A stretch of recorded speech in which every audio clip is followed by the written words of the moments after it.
Ok, continuando entonces con los temas, recordemos que antes de seleccionar un diseño para hacer un estudio, es importante que nos formulemos la pregunta de investigación, el planteamiento del problema. Es importante que en base a ella entonces hagamos la hipótesis de trabajo, la cual debe ser clara y precisa para llegar a una conclusión específica para determinar entonces la asociación entre las variables que estamos estudiando. Por eso es importante que una hipótesis esté bien estructurada para evitar dos tipos de errores principales, el alfa y el beta, lo que nos lleva a conclusiones equivocadas. El error tipo 1 o el error tipo alfa es cuando observamos diferencias en cuanto a la realidad que no existe. Y el error tipo 2 o beta, cuando se concluye que no hay diferencias, cuando en realidad sí las hay. Entonces, este tipo de errores por lo general eh, se produce por errores aleatorios de sesgo o por confusión a la hora de formular la hipótesis y cuando se presentan las conclusiones, entonces no hay congruencia entre una cosa y otra. Este sesgo, entonces, que nos lleva a una asociación que no es cierta y que nos lleva a una confusión de una evidencia donde asociamos, pero que esa asociación o esa conclusión está ligada a otra variable, no a la que en el inicio o en el planteamiento o en la hipótesis dijimos que era. Por ejemplo, si yo quiero decir que depende del sexo, pero al final no depende del sexo, sino de las costumbres o depende de la edad, etcétera, etcétera, entonces ahí ya nuestra hipótesis de trabajo se puede caer e incluso las conclusiones van a ser no significativas estadísticamente. Tenemos el sesgo o error de medición. Recordemos que los estudios van a perseguir validez, precisión y confiabilidad y que para medir las variables hay que hacerlo de la manera correcta y tratando de evitar el error. Aún así, tomando las prebendas necesarias, la mayoría de las observaciones van a variar de acuerdo a lo que yo quiero medir. Y los errores entonces van a surgir ya sea del sujeto o del objeto que voy a medir, del instrumento de medición, en el caso de nosotros la encuesta, y del observador o persona que está efectuando la medición. Aunque cuando yo estoy haciendo una investigación, lo que yo quiero es brindar una conclusión válida basándome en la hipótesis de trabajo, es probable que se cometan errores, tanto en la selección como en la medición de variables. Ahora bien, ustedes ya tienen unas variables elegidas, las cuales deben definir conceptualmente y en forma de variable, lo que nos va a llevar a un análisis o interpretación de estos.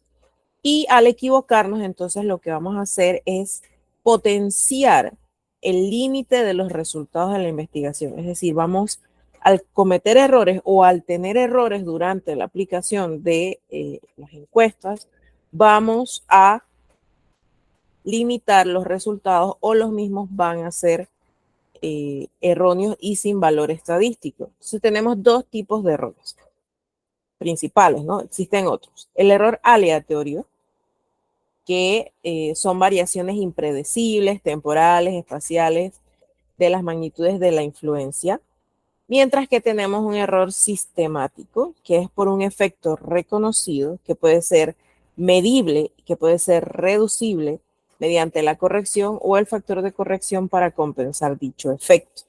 ¿Okay? El aleatorio simplemente es que a lo largo de la observación o de la experimentación y distintas cosas lo pueden producir, mientras que el sistemático una sola cosa las produce.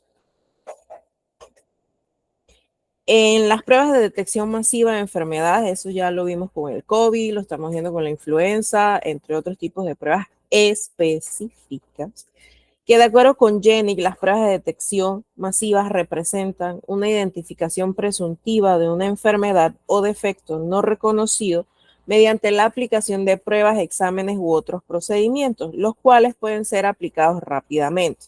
Estas pruebas de detección separan a las personas en apariencia sanas, que quizás tienen una enfermedad, de aquellas que simplemente no la tienen. O sea, los pacientes asintomáticos de los sanos.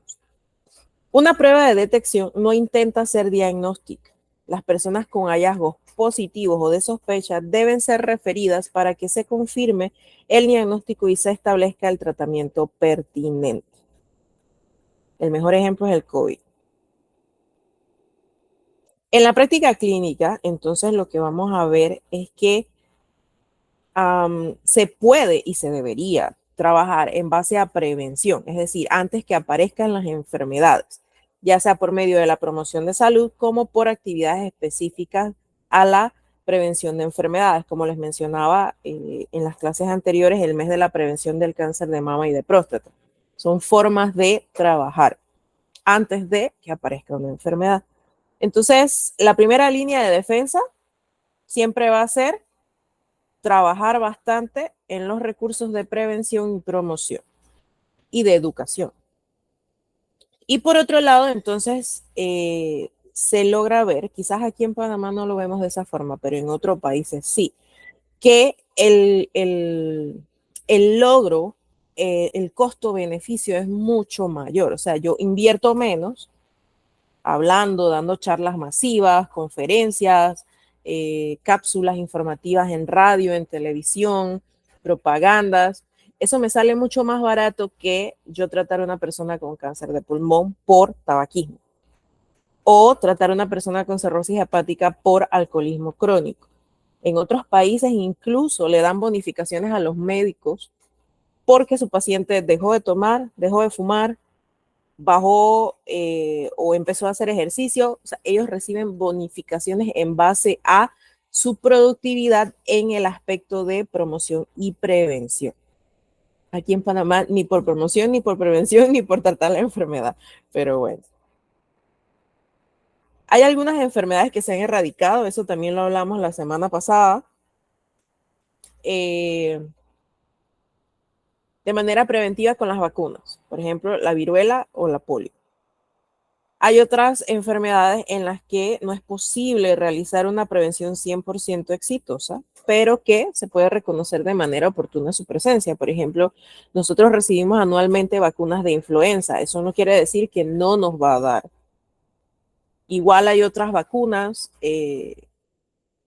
la Neumo 23, la Neumo 13, en las cuales supuestamente estoy evitando el neumococo que me causa una neumonía, pero siempre hay neumonías por otros tipos de virus o bacterias. Entonces, a pesar de que yo estoy trabajando en la prevención con vacunación, siempre es posible que haya una cierta cantidad de enfermos de esa enfermedad X.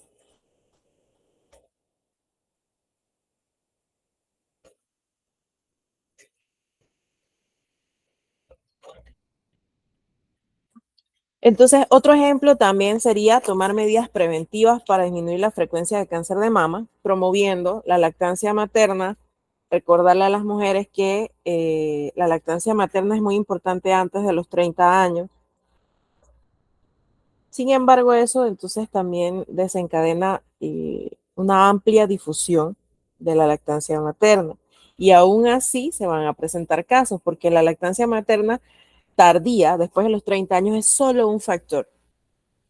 O sea, yo estoy trabajando la prevención de cáncer de mama con un solo factor de riesgo y estoy olvidándome de los demás. Aunque también estoy favoreciendo la lactancia materna, lo cual me va a llevar a niños más sanos, con menos enfermedades, con menos alteraciones del peso, ya sea desnutrición o sobrepeso, y un crecimiento y desarrollo neurológico espectacular. El diagnóstico temprano entonces va a disminuir la letalidad de la enfermedad, en este caso el cáncer de mama, el cáncer de pulmón, secundario de tabaquismo, lo que me va a permitir un tratamiento oportuno con mayor probabilidad de éxito. Por ejemplo, la mamografía en mayores de 35 años o el ultrasonido, pero en mayores de 35 años, cuando su mamá, su abuela, sus tías o sus hermanas han tenido cáncer de mama. Sino la mamografía después de los 40 años y complementariamente ultrasonidos, sobre todo en mujeres que tienen implantes mamarios. Resulta importante entonces que las intervenciones de detección temprana de enfermedad son consideradas o deben ser consideradas como una segunda línea de defensa después de que la prevención y promoción no han sido suficientes. El diagnóstico temprano, hace posible en muchos casos que el curso sea lento o que haya una curación total, mientras que entre más tarde yo detecto, más crónico es el tratamiento, los síntomas son más graves. La prevalencia de las enfermedades siempre va a llevar el efecto iceberg. Yo veo solo la punta, pero no veo todo lo demás. En cuanto a la vigilancia epidemiológica, es uno de los instrumentos de salud pública con mayor aplicación en el mundo para registro sistemático de la ocurrencia de enfermedades y sus determinantes en un área geográfica específica. Allí yo voy a conocer frecuencias, tendencias en la población, en la edad, en el tiempo, y también me lleva a tomar acciones de prevención y promoción, control y eliminación. Vigilancia epidemiológica no es más que la recopilación, análisis e interpretación sistemática y constante de datos que voy a utilizar en la planificación, ejecución y evaluación de las intervenciones en salud pública que van a estar dirigidas a prevenir o controlar los riesgos y daños a la salud. La vigilancia epidemiológica ha ido evolucionando y desarrollándose a medida que el conocimiento de las enfermedades, tratamientos, prevención, tecnología, epidemiología y salud pública también han ido evolucionando. Ahora bien, no fue hasta el siglo XVII cuando se da el verdadero desarrollo de la estadística sanitaria o estadística en salud. Es cuando se inicia el análisis sistemático de las variables que se asocian a estados de salud. Por ejemplo, los nacimientos, las causas de muerte, que fueron los primeros trabajos estadísticos de salud realizados que nos llevaron entonces a recopilar información que nos hicieron tomar decisiones. Entonces, esa es la base. El aspecto de natalidad y mortalidad es la base de la vigilancia epidemiológica que conocemos actualmente. En cuanto a los métodos estadísticos, recordemos que la estadística es una serie de métodos y técnicas para recolectar, organizar, resumir, analizar y presentar datos numéricos para hacer intervenciones. Estos datos sobre hechos, características, enfermedades, etcétera, que se recolectan a través de mediciones u observaciones efectuadas en las personas objeto de estudio. Puede ser la población en general o puede ser una población específica.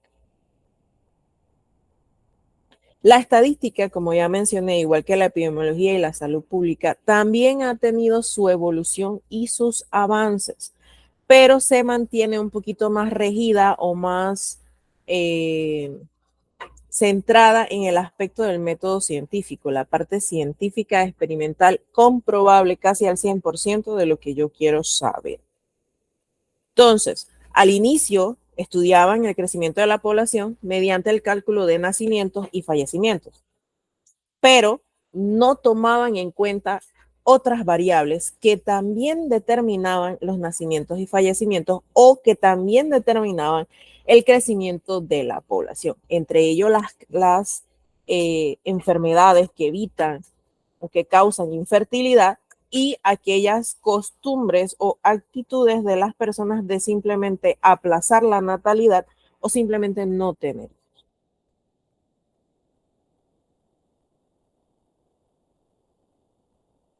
Entonces, al final, la aportación estadística referente a la evolución o el crecimiento poblacional, tenemos que basarlo en el crecimiento en un periodo determinado en el pasado, dar esa conclusión en base a los nacimientos por cada 1.000 habitantes y que también debemos plasmar ese resultado o esa conclusión en base a cada 1.000 mujeres en edad para procrear.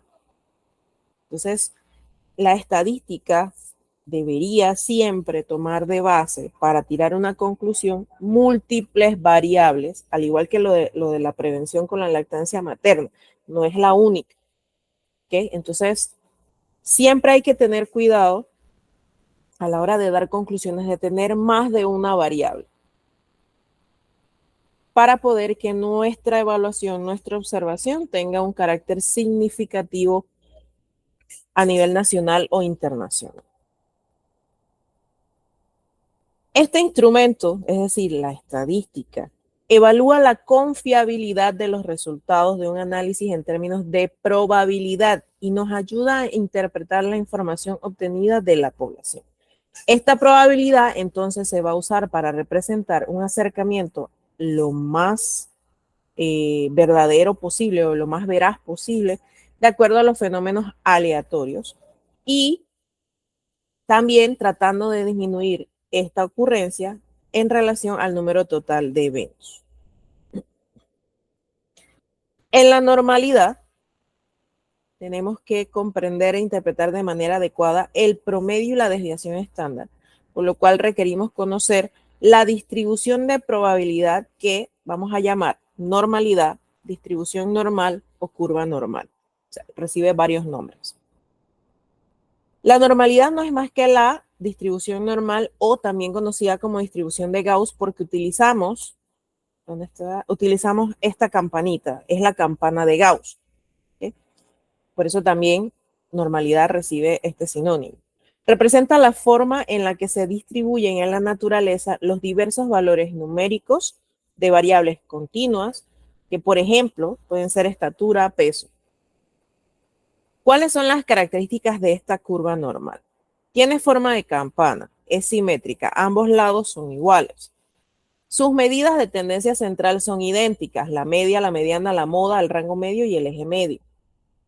En su abscisa se encuentran los valores de tipo cuantitativos, cuya magnitud puede ir desde menos infinito hasta más infinito. O sea, eso es evaluable en cualquier cantidad que yo necesite.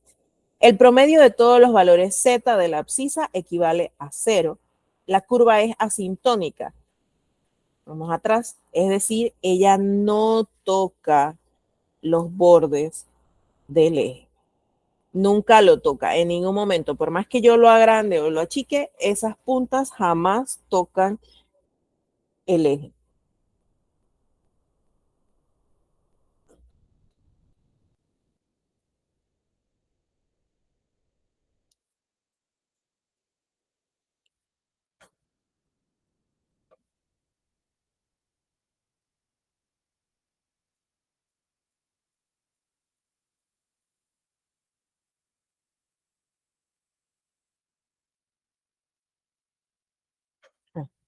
Okay, aquí. ¿Cuáles son las medidas? La mediana es una serie de valores ordenados de menor a mayor o viceversa, que es el valor que va a dividir en dos partes iguales el tamaño de la serie. Permite sintetizar variables cuantitativas continuas y variables cuantitativas descritas. No importa, yo tengo 12, 15, 16, 11, 10, 12 de nuevo. No importa cuántas veces se repita el mismo valor, yo lo voy a ordenar de menor a mayor o de mayor a menor. Y voy a contar, si son 40 valores, la mediana va a estar en mi valor número 20, que por ejemplo va a ser 12. Esa es la mediana. De valores que oscilan entre 8 y 25. La mediana es 12. En cuanto a los percentiles, es una serie de valores ordenados de menor a mayor o viceversa, que va a dividir en dos partes porcentualmente complementarias a toda la serie. Permite sintetizar variables cuantitativas continuas y cuantitativas discretas. ¿Qué quiere decir esto? De repente 8, que fue el número que les dije, menor, es el 0% y 25 el 100%. Yo voy a dividir a ver cuántas veces se repite el número 12, por ejemplo. Y vamos a decir que el 12 o la variable 12 está en el percentil 40 para no dejarlo muy lejos de la mitad, de la mediana. ¿Okay? Así se miden entonces la estatura, el peso de los niños y eso me ayuda a que con los percentiles yo sé si estoy bien o estoy mal en el crecimiento del paciente pediátrico. Los rangos intercuartílicos es la diferencia entre los percentiles 75 y 25. Es una medida que abarca el 50% central de los valores de una serie ordenada de números. Es una medida de síntesis que expresa el grado de homogeneidad o heterogeneidad de dicho porcentaje de datos. Los percentiles usualmente, si usted los busca, por ejemplo, en las tablas de peso y talla, usted los va a encontrar de 5 en 5. El rango intercuatílico, perdón, lo que va a hacer es que va a ver dónde está o entre cuántos valores está el 50%. El promedio, por su parte, es un cálculo, por eso les anexo la fórmula, que es un valor que tendrían todos los datos de una serie numérica si fuesen de igual valor. Yo sumo todas las X y las divido entre el número. Por ejemplo, yo sumo todos los números que tengo comprendidos entre el 8 y el 25 y los divido entre 100. Por ejemplo, yo tengo 100 números del 8 al 25. Entonces yo sumo todos esos numeritos uno por uno y al final los divido entre 100. Eso me va a dar mi promedio. Que es lo mismo que hacen cuando quieren saber si van a pasar la materia o no.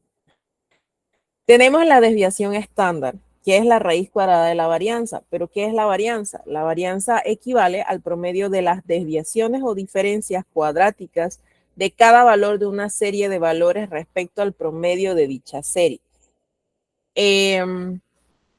Volvemos al peso y la talla. Cuando yo quiero decir que un niño está en riesgo de desnutrición, es menos una desviación estándar. O sea, el niño está por debajo, vamos a poner un ejemplo, tiene 2 kilos por debajo del peso que yo considero normal en mi desviación 0, donde está el percentil mayor, o lo considero en riesgo de obesidad cuando está en más una desviación estándar, que puede ser que el niño tenga de 1 a 2 kilos por arriba de lo normal. Ahora bien, son desviaciones estándares para el peso, desviación estándar para la talla, desviación estándar para el índice de masa corporal, que igual solas no me indicarían un riesgo como tal. ¿Por qué? Porque si yo tengo talla, por ejemplo, papá y mamá son pequeñitos y encima el bebé nació niña, eso quiere decir que esa niña va a estar por debajo 20 centímetros del promedio de la talla de mamá y papá. Así se calcula la probabilidad de la estatura de los hijos. Si usted suma la talla del papá más la talla de la mamá, lo divide entre 2, eso es un promedio, pero a ese promedio usted le suma 20 si es niño y le resta 20, creo, no estoy segura, pero creo que sí es 20, si es niña. A ver, no me acuerdo, pero creo que no es tanto, no es 20. Eso me va a decir a mí que los niños van a ser más altos que el promedio de mamá y papá y las niñas van a ser más bajas que el promedio de mamá y papá. No, no son 20 centímetros. Me equivoqué ahí un poquito.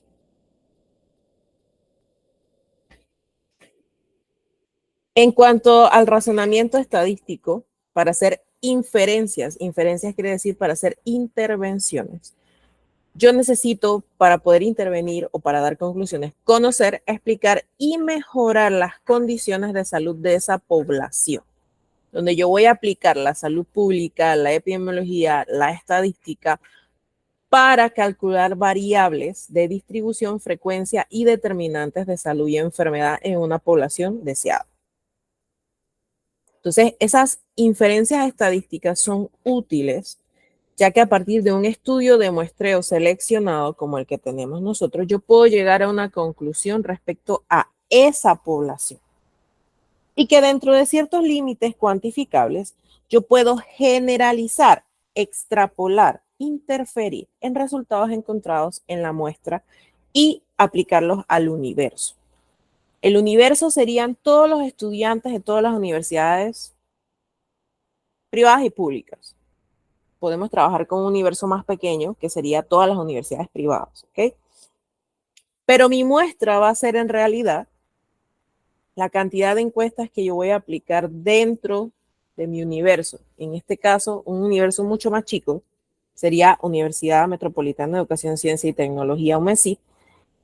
De ese universo yo saco mi muestra, pero esa muestra yo la puedo extrapolar a todas las sedes UMESI en la República y también las puedo extrapolar a todas las universidades privadas. Y si quisiera y tuviese suficientes bases y una investigación y una estadística adecuada de mi estudio, puedo extrapolarlo a todas las universidades del país. Debo conocer entonces también las condiciones de salud de la población, hacer inferencia estadística útil para la toma de decisiones en los campos clínicos, administrativos e incluso para ayudar a mejorar o cambiar las políticas de salud. Es fundamental entonces que la muestra estudiada sea representativa de la población o universo que yo deseo conocer. Para poder extrapolar, debo reunir ciertas características, que los sujetos deben ser seleccionados de forma aleatoria, que todas las personas deban tener una probabilidad conocida de ser seleccionadas para entrar en la muestra y que cada persona debe ser elegida de modo independiente a las demás. Por eso es importante los criterios de inclusión y exclusión. Las muestras seleccionadas entonces se van a medir variables de interés y se elabora una presentación resumida utilizando medias, diferencias de dos medias, proporciones, diferencias en proporciones, varianzas, entre otros. Esto entonces nos va a ayudar a la definición de estimadores, cuya utilidad radica en inferir en el universo, es decir, utilizando una media, una proporción de tipo población.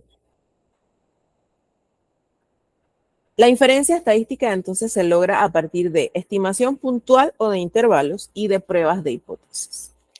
La estimación puntual, o más que nada la estimación, puede ser puntual. La puntual es una estimación de un solo valor que se considera que es el que toma el parámetro.